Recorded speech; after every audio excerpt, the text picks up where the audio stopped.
Monday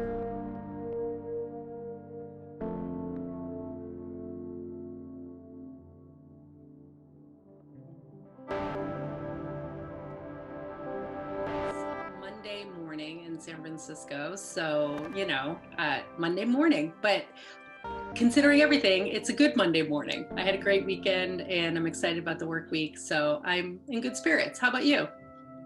That's great. Yeah, I am. I am the same. So, though it's a little bit afternoon time here in New Jersey and on the East Coast, but yeah, it was a nice, relaxing weekend, and ready to dive into some insights that I actually spent a good amount of time over the weekend reading into. I think I've mentioned on the last episode, as this is the officially the fourth one that we have or doing right now, about that I became a brain health coach.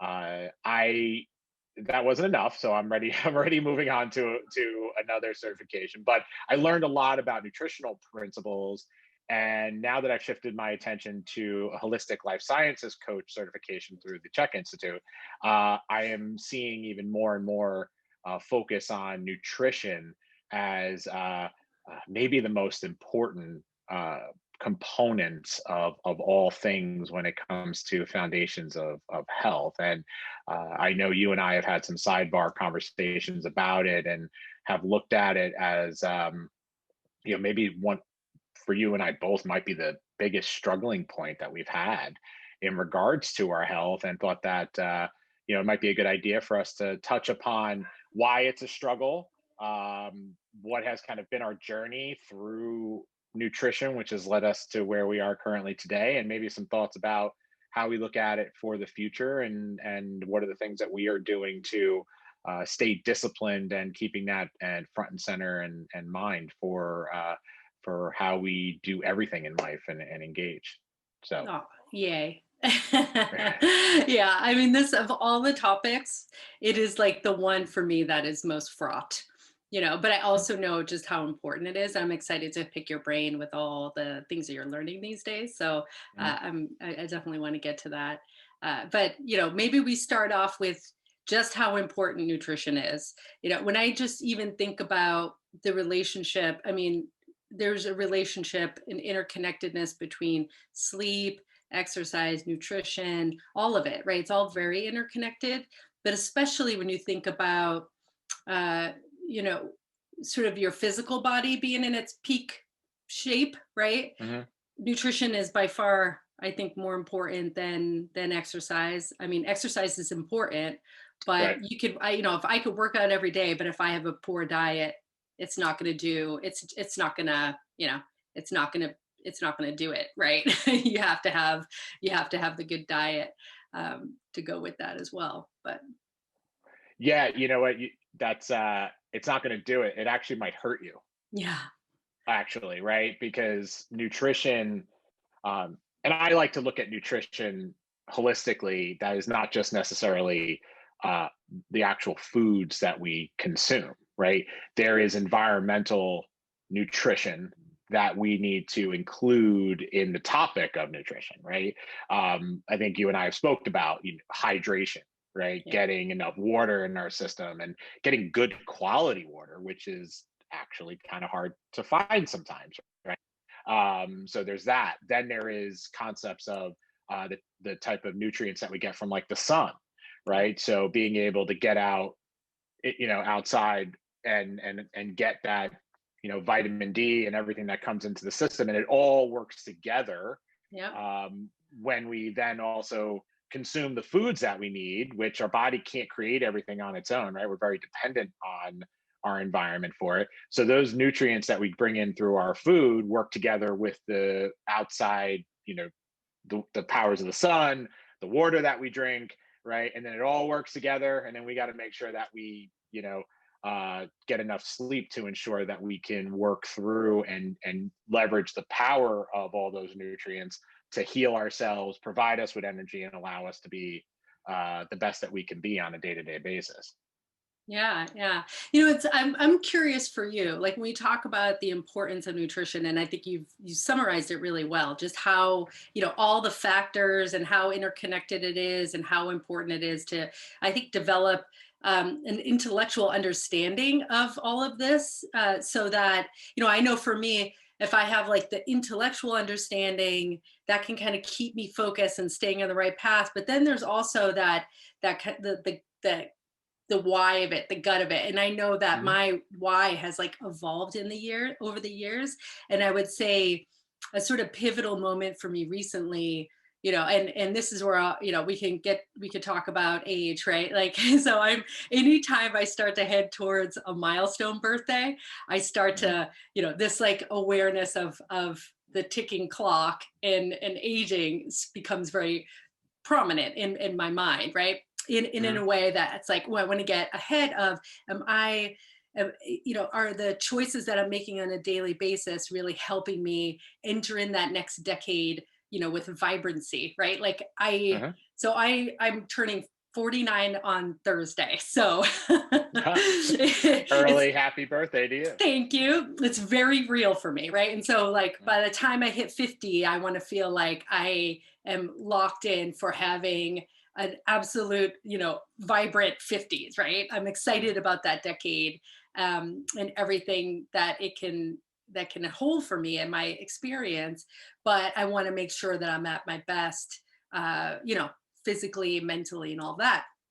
And so leading up, so of course I'm like trying to, absorb all this information out in the ether. And the book that was pivotal for me, that really got me on a new path, was How Not to Die by Dr. McGregor, which I'm sure you probably heard of. I heard the name. Heard the Yes, name. Can't yes. say I've read it though. So I it's funny because I downloaded it on my Kindle, and if you look at on your Kindle, it sort of cuts short the chapter titles, but it basically on the Kindle, every chapter is how not to die of dot dot dot. Mhm. It just repeats because he basically goes through. Every ailment, that you could, Mhm. cancer or heart disease or even depression, so he covers every ailment and how important nutrition is to combating illness, right? So it's not only being vibrant and feeling energetic and in being able to do things you love to do and perform, but it's also around longevity and Yeah. because for me it's like I want to live a long life, but I want it to be a quality life. Like I don't want to Right. spend decades being ill, and whatnot. So that was like a pivotal book for me and moment for me that got me, I think, it's that combination of the intellectual and and that emotional. It's like I have a strong why. I want to. I have a young daughter. I want to be there for her. I want to be able to have fun with her. I want to be able to travel and like, we want to get a scuba diving certification together this spring so we can go scuba diving together. That's cool. So and you need to be physically fit to be able to do these things, right? Mhm. So that's my why. And then the how is the thing that I'm just like, listening and listening. So over to you. What's your why? What's driving you with this in this nutrition topic? So what I you hit on, I think, one of the core components of, I think there's two. One is, instead of focusing on what you want to do first, you should focus on who you want to be first, right? Which is that why, right? And it's funny, I just saw this morning Aubrey Marcus posted something, and I follow him, and he posted that exact thing, which is stop focusing on the how to, focus on who you want to be, right? And then everything else will kind of fall into play. And I agree with that, right? Like, when you decide that you want to be someone who is healthy and energetic, and you get down to that level of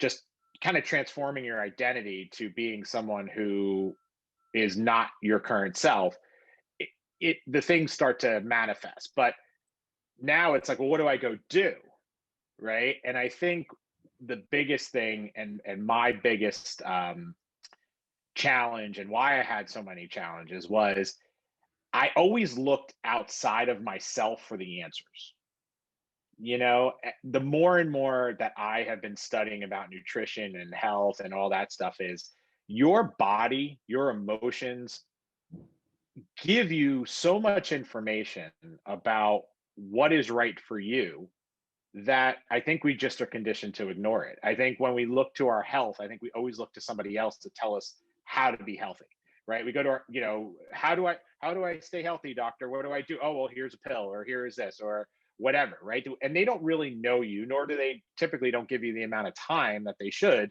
to know you, right? So I think we've lost our ability to kind of listen to our gut, and listen to our natural intuition. And the more that I study this stuff, the more that I look at nutrition and what it means, the more your body is telling you, what is right for you in the moment and what is not. And believe it or not, I don't want to go down this path too far, but like there's actual a test that I just learned that you can just do at home. You don't need to go buy anything that can actually test whether or not something I'm about to eat, should I eat it? And allow your body actually to tell you if you should or not, I which think I is know this fascinating. test, by the way, because I went to a natural dentist who, before inserting a material into my mouth, and a semi-permanent material, Right.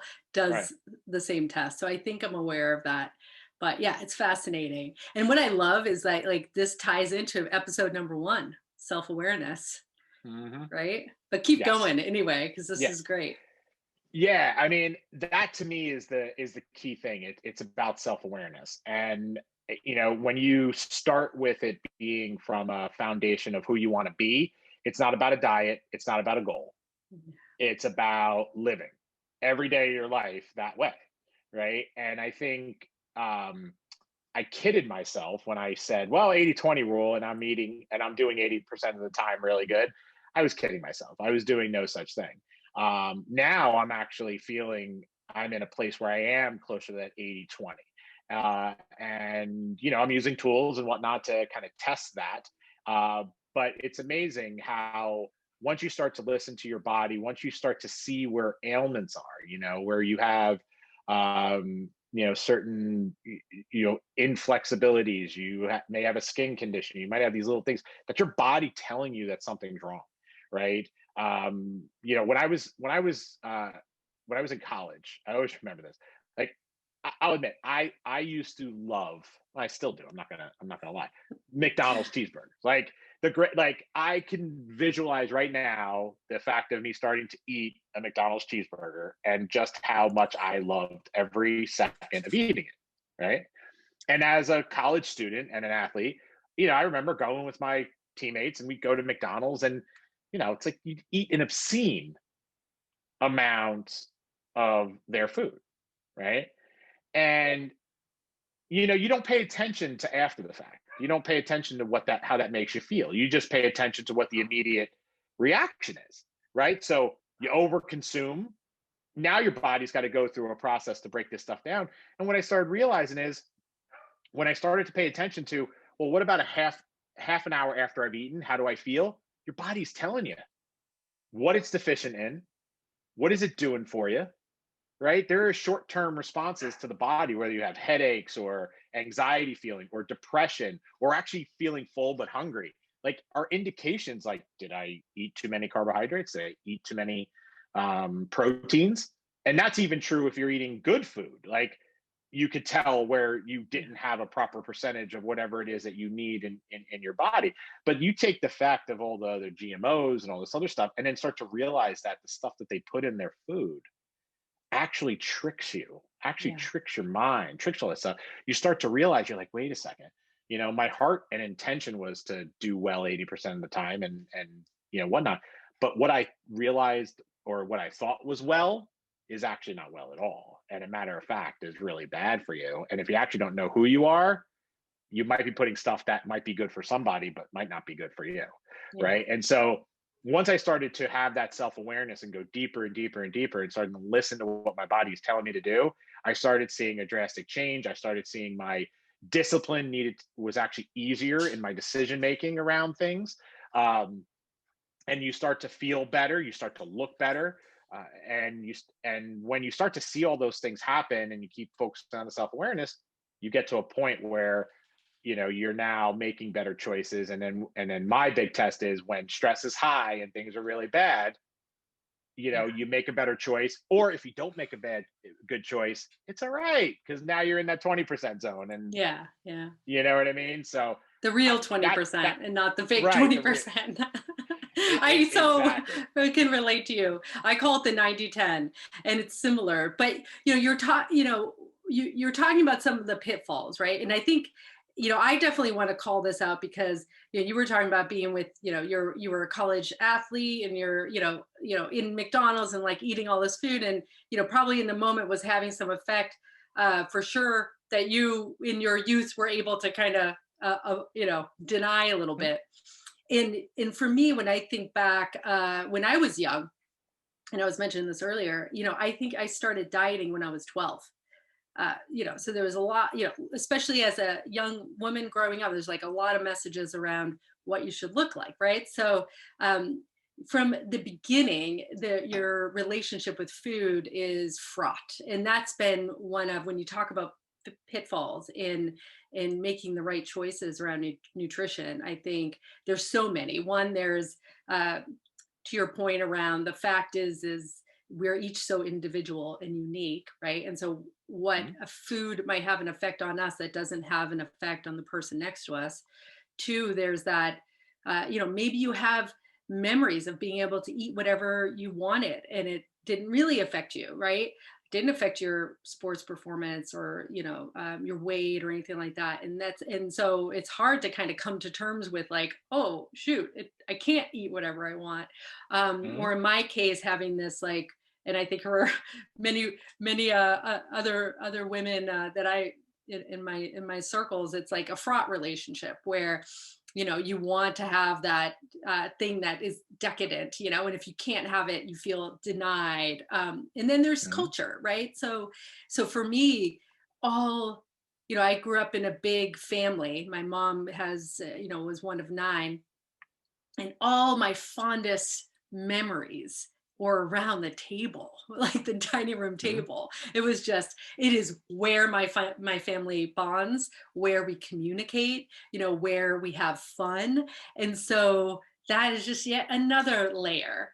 But so there are all these pitfalls, but I think where you and I both are in our lives, it's not that we don't still struggle with these pitfalls, but like, because I know as we were talking about this, we both sort of transcended past, like, into this new place of deep understanding to where it's not mhm. a constant battle. Like, I don't feel the constant battle every day anymore, Right. and where I used to. So yeah, Yeah, pitfalls.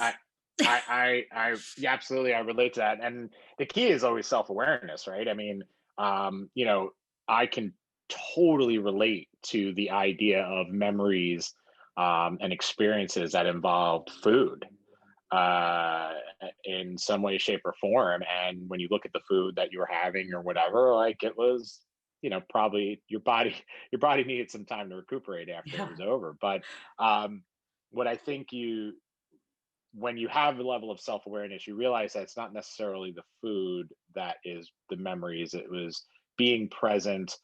Food was a component of it, but that also doesn't mean that you can't get the same experience without having the food. But also at the same time, that doesn't mean if you have an awareness of it and you're paying attention, you could do things to help mitigate the situation, right? yeah, Maybe that is the moment of the cheat, right, or for lack of a better word. Or maybe, right, Dr. Amen, through the brain health coaching certification, he talked about this big time, because he had a huge sweet tooth, and he would just talk about uh, how, kind of a biohack for it is, when you're going someplace where you're going to indulge and whatnot, eat before.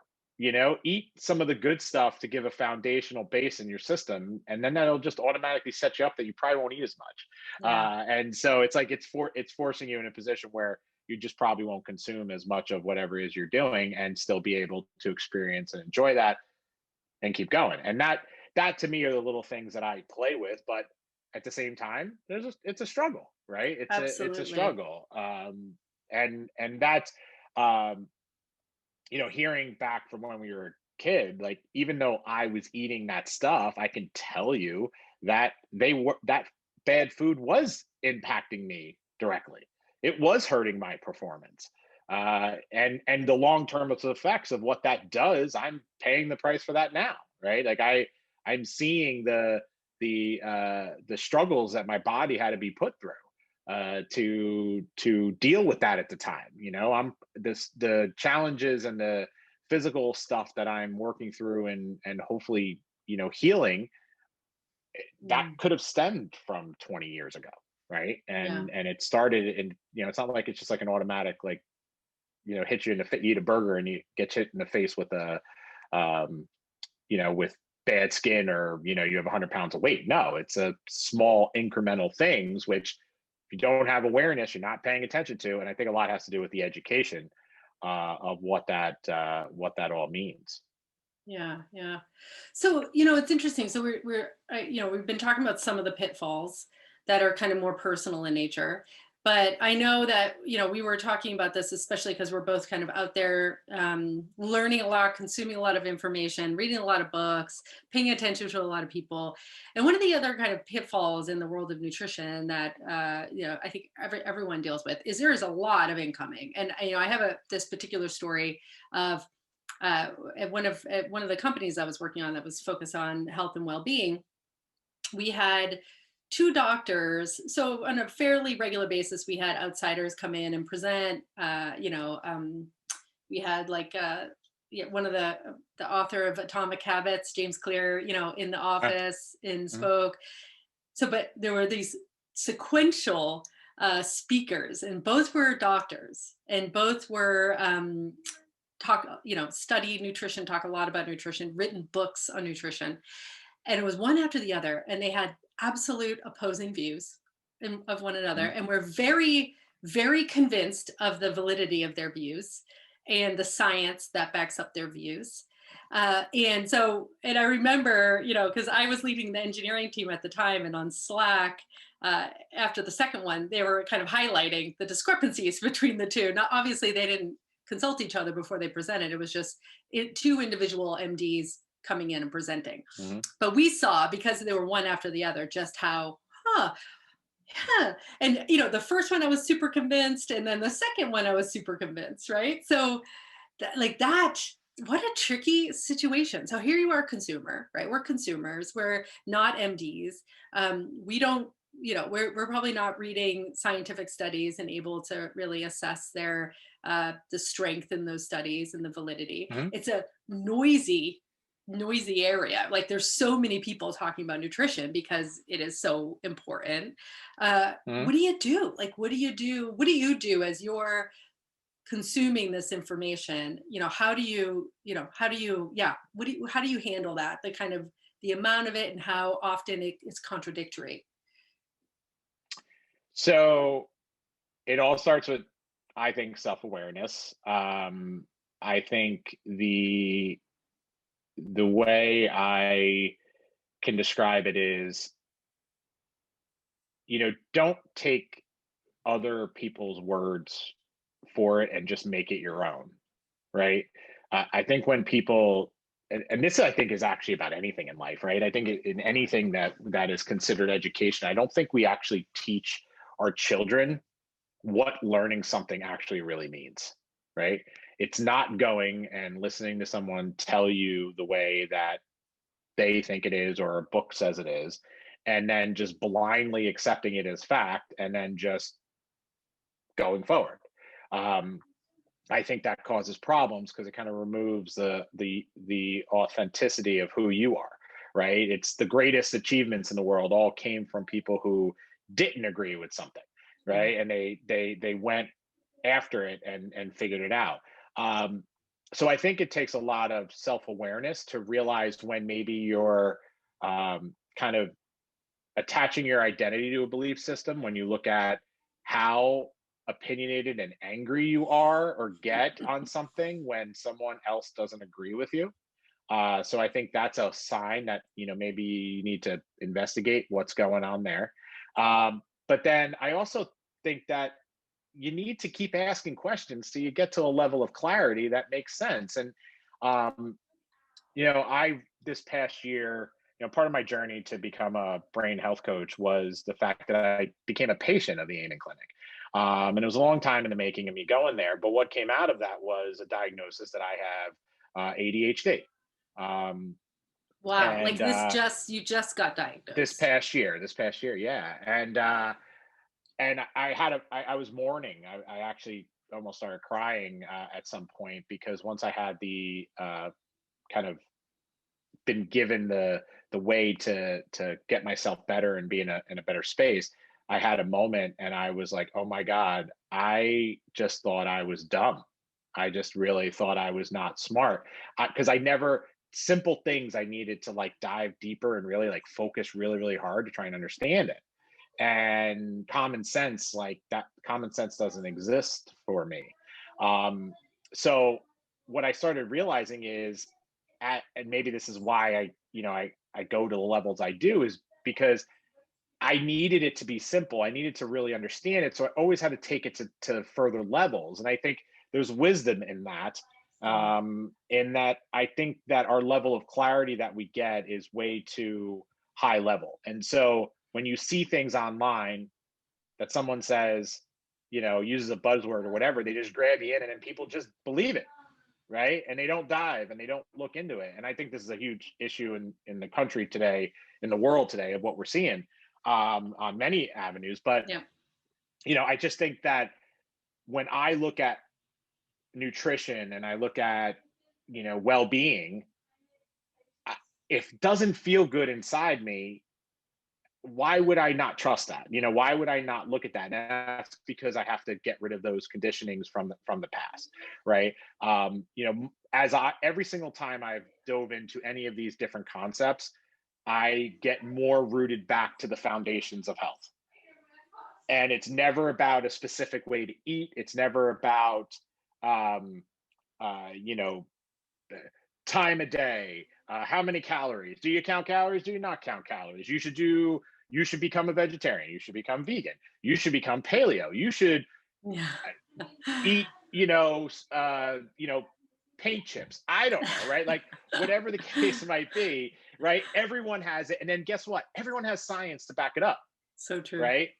And so what I have found is when you pull everything back and you really look at it, the most consistent, most reliable, most easy approach to it is rooted in drinking a lot of really good water, getting yourself a lot of sleep, and eat whole foods, eat uh, foods that have not been modified, and realizing that the animals and plants that you do consume, that their environment, Yeah. who they are, their experience matters, and that impacts the level of nutrition for you, Yeah. right?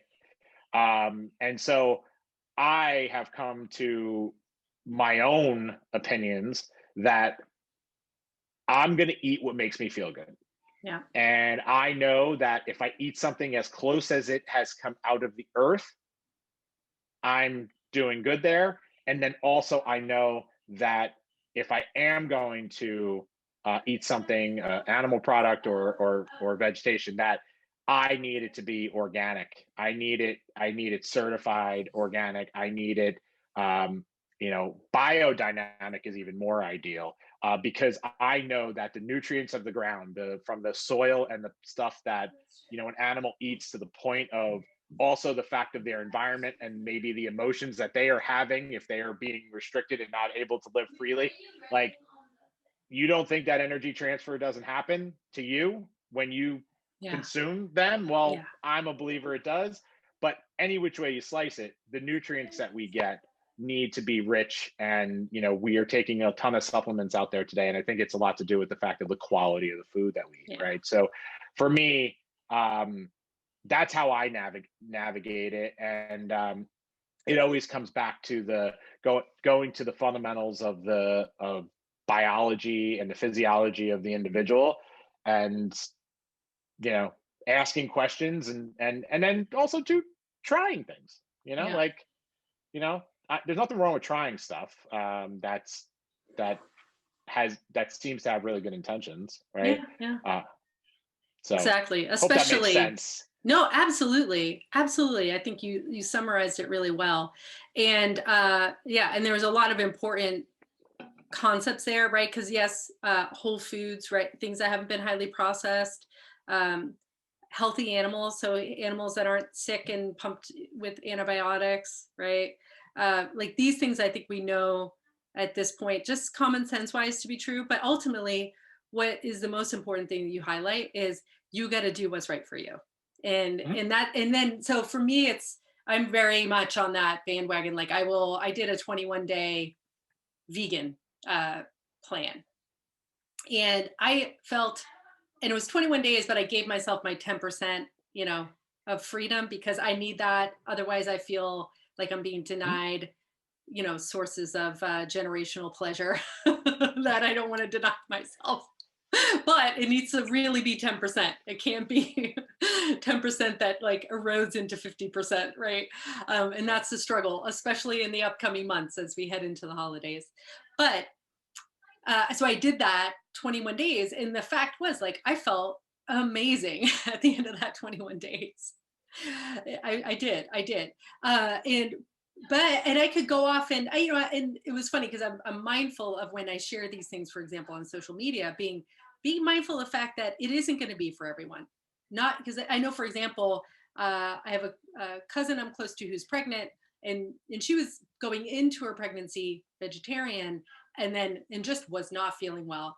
And I think it might have been her doctor recommended that she start eating meat, and then she started eating meat and just feels great, so that was important for her. Like you can't when you talk about identities, right? If anyone asks, I might say, if someone's asking what my dietary restrictions are, I might say veganish or vegetarianish, because the fact of the matter is Mhm. I know for, the two rules I have are if I'm going to go to someone's house for a meal, I'm going to try to just accept what they offer me and with grace and enjoy it. Mhm. Right. And so, unless it's like a real medical reason I can't eat something, uh, I'm going to be flexible. I don't get invited, I don't, especially in the middle of a pandemic, it doesn't happen often. So when it does, I'm just going to eat what what the chef makes. And then, similarly, when I go out, when I go out to dinner these days, because it doesn't happen very often, I try to make sure it's really high quality and it's going to Right. be a really great experience. And um, and I give myself a bit of freedom around what I decide to eat, but just recognizing that it doesn't, because the thing I struggle with is that kind of the decadence and denial, and really associating sort of rich decadent food with like this is like the stuff of life. When you just see a buttery croissant made handmade, right, like there's just what can you do, right? It's everywhere. And Croissants. yeah, it's just, I used to be a baker. I had a cupcake blog for a long time. And I did, I took classes at the CIA in Napa. I spent a week up there at the Culinary Institute in Napa learning how to make, flaky Mhm. croissants. And there is, and I live in a city that's so much about food and so much about delicious, decadent food that that is a that is a struggle, right? And so Mhm. having that little bit of space to be able to say, "Ooh, okay, I'm going to have it and I'm going to enjoy it, and I might suffer the consequences of it as well." But Right. I know that if I Right. get right back on on eating the way that feels right for me and that has me being who I want to be, because in those moments where I'll be honest, I think this weekend I let it go a little loose. So beyond the Mhm. 10%. And I felt it, by the end of the weekend, I wasn't feeling great. And so I know intellectually and I know in my heart that the more I'm making, the more I'm sort of eating those beautiful plants. Like I grow vegetables in my backyard now. Right. And so I can go out there and harvest kale. It's still like growing. The kale just doesn't stop. I have two kinds of kale and Right. they're in different seasons. So um, it's a beautiful thing to be able to just harvest your own food and eat it and I know when I'm making a smoothie like filled with fruits and vegetables, or I'm making a salad just filled with raw, fruits and vegetables and some nuts and seeds. Like I'm going to feel like this is what's going to I'm going to feel great, right? uh, so that it's all there. And I feel like my recovery time is, it's like I'm quicker to kind of catch myself sliding a bit and saying, Mhm. I'm not feeling good, this isn't feeling good, like get back Right. on it, right? Um Yeah. but it's a struggle for sure. Yeah. And I think you again, it comes back to self-awareness. I think there's 2 points in all of that that I think are worth mentioning. One is that a food is a vice. It's an emotional support mechanism, right? I mean, uh, Yes. people, just like alcohol is, right, or marijuana or whatever, is things. Either some people use it to escape, some it's just to give them comfort. um, Food has that effect, so Very true. and so I think that has been something I've always tried to keep in front of me, is like, am I eating for emotion, or am I eating for energy, right? So which E are you feeding, right? And um, the the sweets and other stuff, it just is support, so it makes it hard, right? So when we're in a place right now where, you know I- I'm not sitting here saying to you that I'm not beyond frustrated with the, global environment of what's going on. Like, I'm very, very frustrated. It's very easy to get sucked into an anxiety, place from that. Yeah. um but I also, because of the self-awareness, I've been able to say, well, hold on a second. Like, I might get a temporary feel of, good from eating that piece of chocolate or whatever.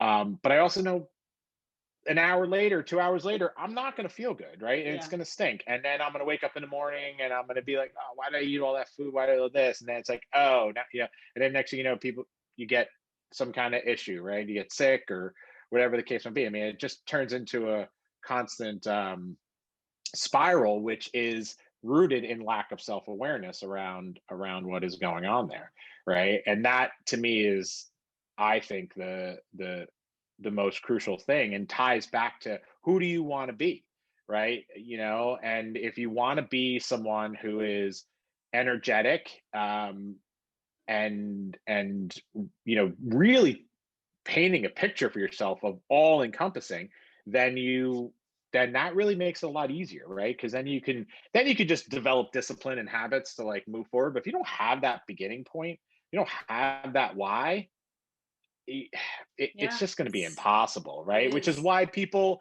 even with diets, they have enough willpower to last them to get through the end of the diet, and then they fall off the diet, Yeah. and then they're back doing the same stinking thing over again, and finding the next thing, right? So it's like, if you want to make lasting change in your life, you got to live who you want to be, and then, kind of know what that is, and then make those steps in that direction to do so.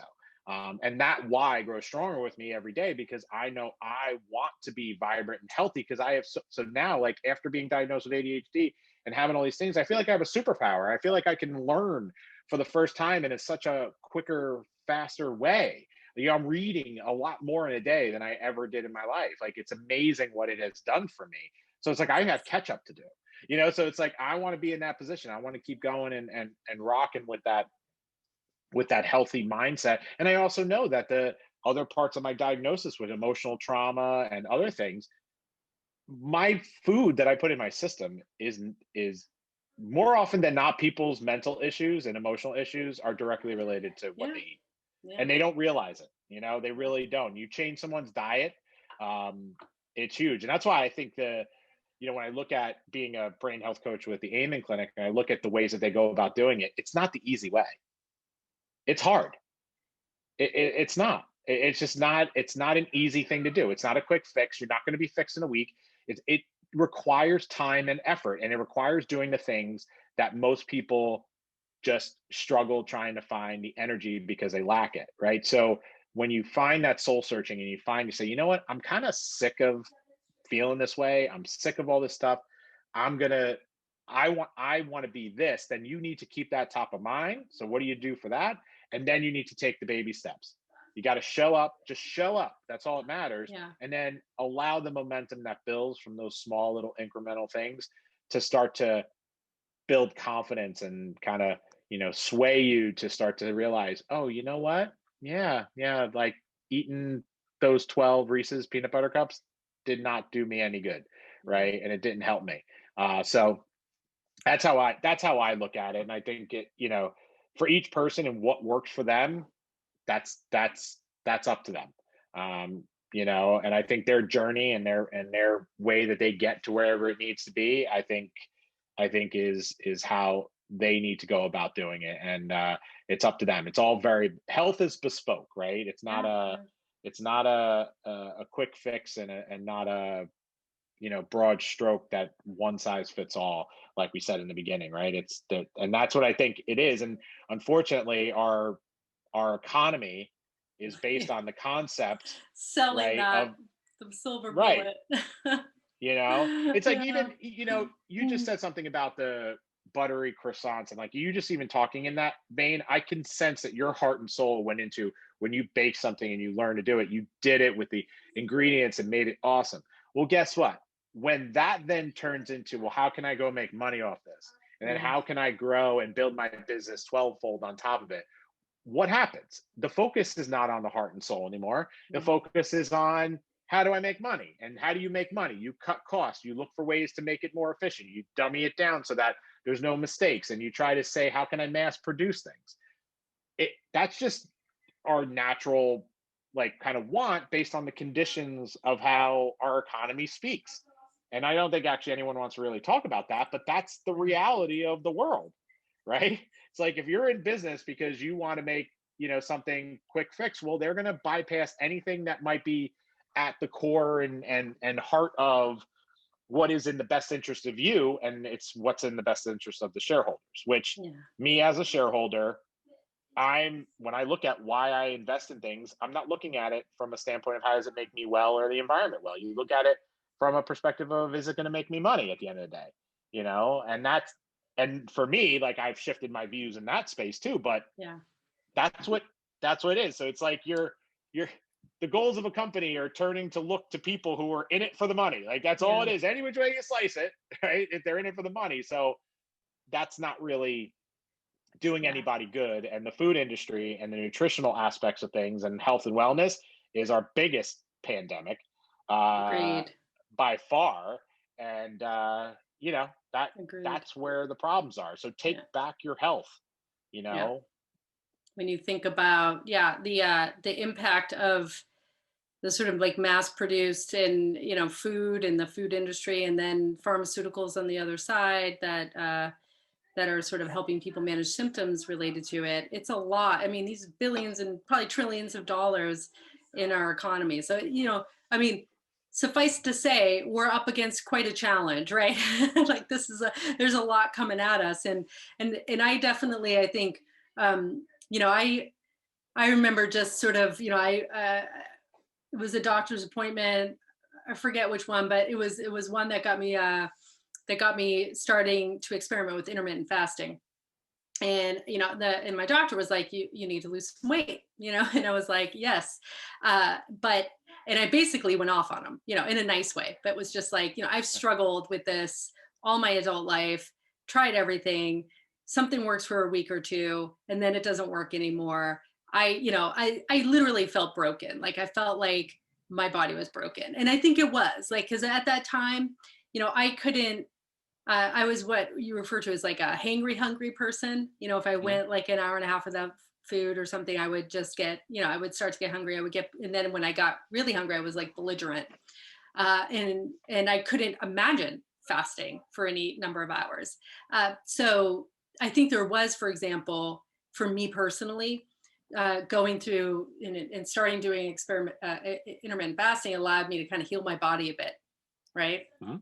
In that first couple of weeks of doing it were really hard because I was really hungry and unhappy.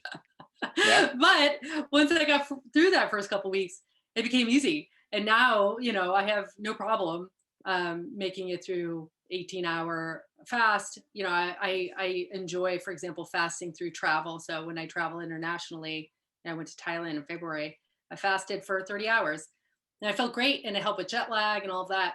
And I Oh don't yeah. want, we don't have to get deep into the intermittent fasting thing, but more of I did need to kind of reset because there's a lot of like there's sugar addiction, there's insulin resistance. You know, if you've been struggling with food all your adult life, it is not easy. Like you have a lot going against you. Then there's also, we could in another session talk about the microbiome. Like I did believe that like my gut was, my microbiome was off and it was wanting sugar and comfort food and fats and all these things. And then when I healed myself with intermittent fasting and then started to do more whole food plant based, my I know for a fact my microbiome has changed because Hmm. I don't have those cravings, and I can like I haven't eaten yet. It's funny is I started a new role and most of the team is in the East Coast, so I start working really early, and we have a end of day stand up, and that's usually about when I'm eating my breakfast. It's in the afternoon for me, and it's later in the day in the East Right. Coast. But I always laugh. It's like the end of the workday is when I'm eating my breakfast. I usually am like having a Yeah. smoothie or some overnight oats or something.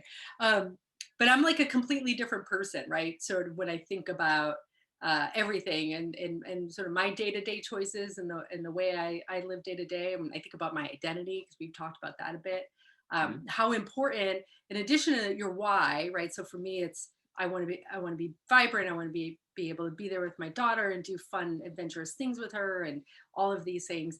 But my identity is very much shifted because we've talked about this before, where I never identified as an athlete. Like I didn't really play sports growing up. It wasn't until later in life that I started to do sort of athletic things, and so that was also a struggle, right? Because I never identified as an athlete. So it was just like, Right. that changed for me at some, in when I in my late 20s. So that's definitely something that exercise and feeling athletic has been a part of my later adult life. So that I don't struggle with. I still very much retain that. I'm always out, even when I travel, even when I go home, maybe for Thanksgiving, it's like I'm doing the turkey trot, that morning Hmm. before, Right. before we sit down for the meal. But identity is that important thing. And I think that if you're always, struggling with that, it's going to be harder to confront the onslaught, right? Of, Yeah. advertising and of social pressure and of your own kind of in your microbiome that's going like eat the sugar, uh Hmm. so you gotta get that why really in your heart and your identity, like intellectually understand that I am vibrant, I am an athlete, um I feel energetic, I perform, these types of things. And that's, I know for me, what keeps me motivated. Even when I slide a Yep. little bit and I get right back on track, it's because like, no, no, no, I'm an athlete. I'm going to go out for a run. I don't want to feel like I'm having to drag myself through a run because I don't have any energy. Yep. But it's still, and with all of that, it's still a daily thing. There's no silver bullet. We don't automatically, uh, have no struggle around nutrition and food, but I think having these things in place allow us to make progress, right? And to stay on, well, not, Hmm. stay on track. What do you think? Oh, 100%. 100%. I think there was actually a lot that you said in there that I found quite insightful. And one being, uh, the identity thing. Nutrition is the easiest thing to have no awareness of, right? I just think that from a perspective of um, habits that we have and the things that we do, and food is, gen- you know, it's everybody, right?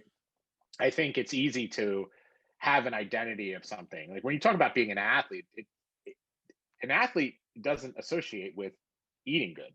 Like it kind of goes along with it. Like you think that that's the case, right? But at the end of the day, people who don't associate with being athletic, they think of someone who's working out all the time, they're moving their body, or they're playing a sport, or whatever the case might be, right? So for me, as a when I was growing up, like I was drawn to playing sports, so I went and I played sports. So working out was kind of easy for me if I wasn't moving my body, because my identity was I was an athlete, right? I associated with it. So therefore that was there, even though working out, the hard stuff, the practicing, the exercise, right? Playing the game was the funnest thing.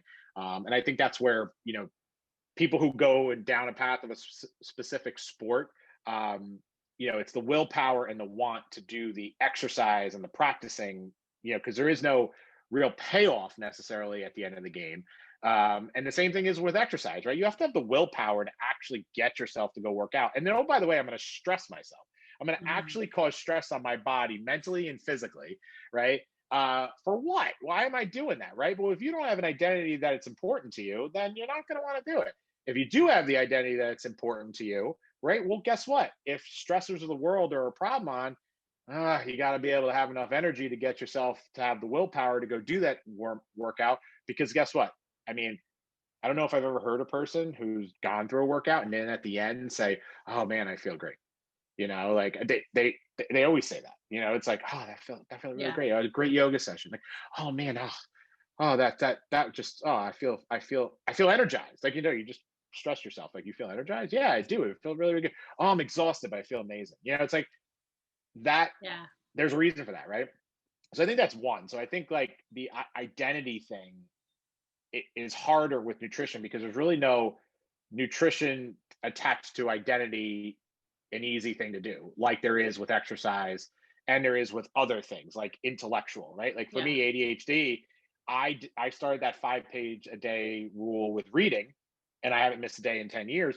That was because of my ADHD, not knowing it now, but like now I know it, but then I didn't know it. I just thought that I struggled reading, and it's just like, and I didn't like it, and I struggled to comprehend. I made it simple and easy for me to do, and started learning, and I like reading, but I wouldn't say it was like, oh, I'm going to sit and read 1,000 pages in a day, which I know some people can do. I couldn't do it, right? Yeah. So now I look back and I'm like, oh, it's like, but that identity, that wanting to be something, that leaders and whatnot do that. That's how I associate, right? So I think Yeah. that's a It's a big one, and I it's think a big one. nutrition, Yeah, and not only that, but I think identity around nutrition is often it often exists in a way that's counterproductive, like especially when you think about from like a how you look standpoint, right? Because right? then it causes people to diet, which ends up having even worse impact often on them nutritionally. So that's yeah, I think it's even yeah, counter effective. I sometimes like typical yeah, typically how people identify around nutrition. So it's a really good Right. point. And Yeah. people look up to anyone out there, whether it be someone who they aspire to be, whether it's an athlete, whether it's a writer, whether it's an artist, whether it's whatever. None of them talk about nutrition as being a core to what they are. So I just think that that's a thing we lose sight of, the fact that how we feel inside is actually the starting point for anything that we want to accomplish on the outside, right? So, how do you tie that into who you are from an identity perspective? I think is important and is a little tricky. But the other thing that you said was, you're like, oh, I went on a diet for like 2 weeks and it worked. I got great results, but then it didn't work anymore. And I think that's a concept that I don't think people are looking at. And the more and more I study it, it's more prevalent. And why I also don't think that like a diet is like the be all end all of Yeah. who you are, what you are for the rest of your life and every day of your life. If you eat too much of something, you do something too much, you're going to have an issue eventually, right? Like your body is so efficient at doing the things it does, and then if it's lacking a nutrient or something, it's a problem. I think one study said that the average person only eats like 12 different foods in their entire life, Wow. which is scary considering how That's many totally different things out scary. there, right? Yeah. Um, Wow. so so when I look at this, like, variety is crucial. Yeah. Wow. Variety is crucial, and just like, eat the rainbow. Like, I Yeah. mean, like, di- all this different stuff is important, and all of them bring different things. And just realizing that our body at its core needs carbohydrates, proteins, and it needs fats, right? It needs those three things. There's a biological reason for all three of those things and what they do for our bodies, right? How much of each It's is very up to you. personal. Yeah. It's very Yeah. personal, right? So, Yeah. um, I think, there's wisdom in what you said, because people do that, right? They go and they try something out and they get great results, but then the results don't work anymore. And so what? Well, you know what? You Your shocked the body system. You adjusts. did something Yeah. right, and you're good, and your body adjusts. Like, people going to go do CrossFit when they haven't worked out in God knows how long, they're gonna lose weight. Yeah. They may tear a tendon in the process, but they're going to lose weight, and it's Yeah. like, whoa, okay, well, let's approach it from what's right for you, right? And that's what I think is the most important thing.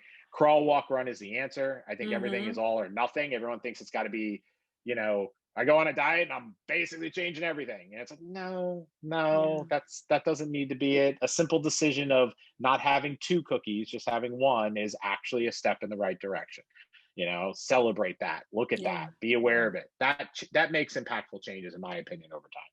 Yep. Yeah. Yeah. Anything to kind of get, to get things moving and to get in the right direction, to start to shift your identity. That's what I find, and community around that I think can be really helpful. Like, I know when I did start intermittent fasting, I got in this intermittent fasting Facebook group because I just found it fascinating, like, some of what I was reading about it, and just the stories of folks. Like, these were folks who really struggled, right, all their lives, with nutrition and with their weight and with their health. Like, they're on, they're pre-diabetic, there's these other challenges, and to see some of the results, like, it was very motivational for me. Like, it kept me motivated, as I was starting to shift. And now it's like easier for me because I'm in a different place. But when I was struggling, because I literally, like, when that doctor said, hey, what about trying intermittent fasting, I was angry. I was just like, I've tried everything, nothing works. Like, Mhm. this is it, this is who I am. And then I tried that, right, and I gave it a whirl, and then just seeing the impact for myself, and then the community, right, and having some community around it was super. Yeah, it was really validating, and it really helped me stay focused. And now I'm just in a place of, each day I have I have discipline around my habits, and my Mhm. habits are, I don't break my fast till later in the day, and that's fine. Up until then, I'm just having, filtered, I have a nice reverse osmosis filtration system, and Mhm. filtered water and black coffee, and all is well. And then I, like you said, try to eat the rainbow, as much as possible. Like, that to me, it's nice to kind of go into your day as someone who has an aversion to feeling denied. That, to me, it's not about so much what I don't eat in a day. It's like, I need to make sure, and especially because I have a smaller window of when I'm eating, I need to make sure I'm eating a bunch of different kinds of vegetables and different kinds of fruits, and am I getting Mhm. my protein and my fats. And so for me, it's I now it's like, ooh, what am I going to eat today? Ooh, I'm going to make a big salad with this and that. And Mhm. I'm pulling out the cupboard. I'm going out into the garden and trying to put as much variety in there as possible. Like, that's a lot. It's a funner place to be, right? Thinking about, Yeah, it's an art yeah, form. and thinking about what do I get to eat today, as opposed to feeling denied. So it's been delightful, and I have to say, like, I was very disciplined in that. For me, I like to look for opportunities to be disciplined, right, to take on a challenge. So when I did that 21-day challenge, I actually did it during one of the hardest times, for me personally. It was during the pandemic, but also during the wildfires here in California. Mhm. So in addition to Right. lockdown, we couldn't really leave our houses, the smoke filled air. And and had I not had this going on, like, where I was being very disciplined about what I was eating, and also exercise, the program I was doing had Mhm. yoga and functional training I could do inside, I know it would have just been such a very challenging time, because it was challenging anyway, and challenging for a lot of people. But having this discipline, and my body felt good, right? So that it went a long Mhm. way in helping me get through that handful of weeks, um, you know, uh, without totally sliding and Uh-huh. self-medicating.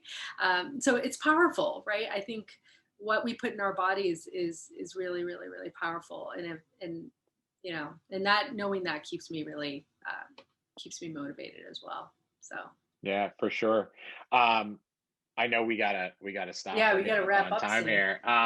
So what I wanted to do is just maybe articulate kind of my thoughts on how to get maybe started, and some things that people can do um, to get from a place of where you really aren't in tune to your body to a place of getting into. It's going to take a journey. It's going to take effort, right? So you can't expect someone to be able to truly just understand themselves and know what to eat, when to eat it, kind of thing, unless they've had some practice at it and focus on it. So for me, um, where I have seen a huge help is first is start to look at metrics about yourself, right? And some of that is just about writing things down, and getting information, right? So I do a food log, right? So I write down everything that I eat from the day prior. And then I also, which is more of a recent phenomenon, which I find intriguing, is symptoms, right? So I 30 minutes after I eat, I pay attention to very closely how I felt. But I also, the day after, I think about, hmm, how did I wake up this morning? Did I have a little bit of a runny nose? Did I feel a little headachy? We have these things happen with us all the time, which are indicators of our body saying stuff to it. But unless you start to focus on it, you're not going to be aware of it. It's just you're going to go about your day, or if the headache's bad enough, you're going to take Advil and call it a day and just think you have a headache, right? Right. So So true. so for me, doing kind of a symptoms review of that. I think getting labs done to truly make sure Mm, that you're having an idea of, what is your vitamin D levels, what are your cholesterol, yep. what are all the other things in your system that should be functioning at a good level, um, and see where you're at with those, because that gives you indication. And then lastly, I can't say this enough, the tracking of the sleep that I get from this ordering, um, understanding if I slept well is been a real game changer for Yeah. me, because it just gives me an idea of my heart rate variability, how much sleep I have, deep sleep versus REM sleep, like all those types of things. uh, I can see when my nutrition is bad, or if I'm up late or things like that. Like, I could just see the levels are just not good, and that has been a huge thing. So, be having able to have awareness of how your sleep is, awareness of the food that you eat, awareness of how you feel, regardless of what could be the culprit, just kind of writing stuff down. I think are the key things. And then lastly, I just think from a nutrition perspective, if you're not eating organic, Yeah. I think you need that. That to me is, I don't think anyone could sit here and get on here and argue with me that that is not a universal philosophy, regardless of whether you are more you know, eat more eat more protein based versus carbohydrate based, vegetarian based, whatever. Organic is an answer, I Yeah. think, for everyone universally. So I would always say that, if you haven't done it, and I can tell you, it's funny. I was just talking to my doctor, good, really close friend of mine, who I started 10 plus years ago. I did this like test, and I don't think I knew what organic meant about 12 Mhm. years ago. And the test that I had me in a really bad spot, like really anti-stress. And he brought that to light recently when I spoke to him about it. He goes, "Do you remember when you had to ask me what really organic meant and you had no clue what that was?"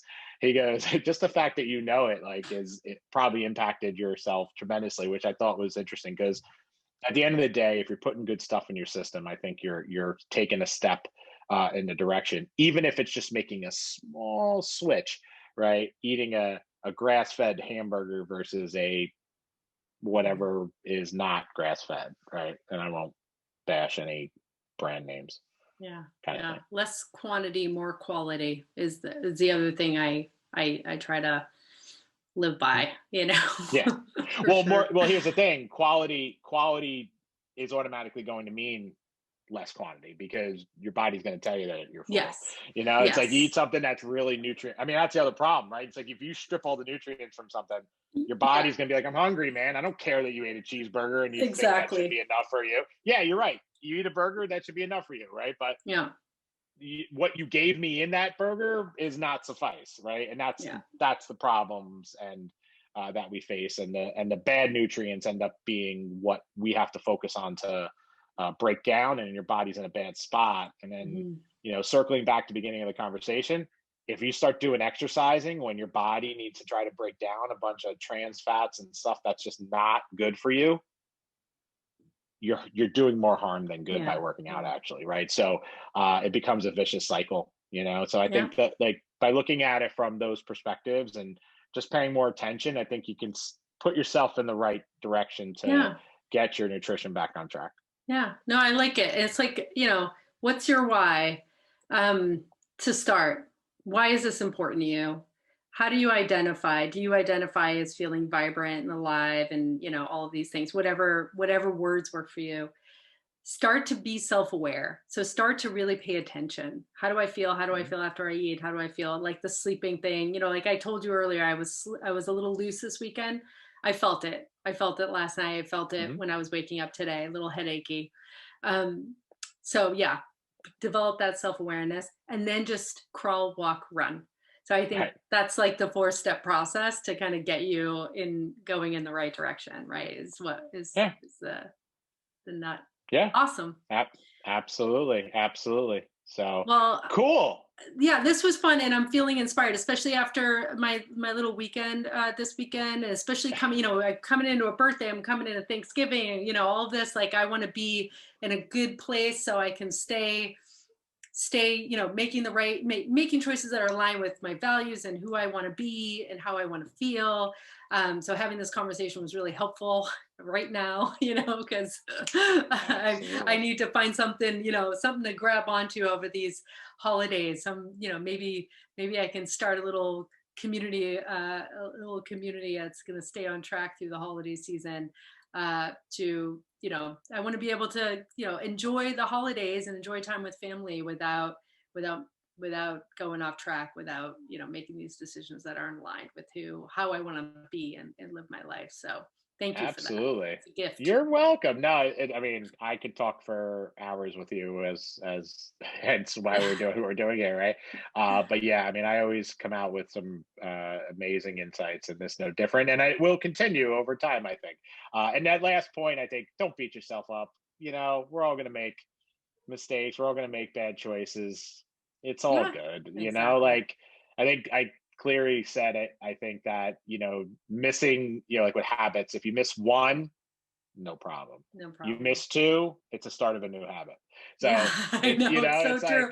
That's so me. 3 days in a row, and then it's a habit. So I always, that's why I was just 2 days. So I'm back on it today. It's so far so good. yeah, there That's you such a go. It's good good point. stuff. Awesome. Yeah. All right. Listen, have a great rest of your day. It was so good talking with you. And hopefully we can get Yes. another one of these set up soon. Absolutely, and then we will be asking for new thoughts on new topics. So I think there's a laundry list of them, but please send in and comments. The more feedback you get, the more inspiration we get to continue to do it. And we look forward to hearing about what is it that you want to hear more about, whether it be a repeat of something to dive deeper or new ideas, concepts, and even if it's outside of well-being, right? It could be leadership, it could be Yeah. you know, uh, you know, habit building, process improvements. It could be involved with businesses and things. We have a ton of experience in that space too that we're more than happy to dive in, and it all ties back to well-being. Yes, Uh, indeed. all right, Awesome. All right. Talk all to you right, soon. Cheryl. Thank you. Bye. Bye.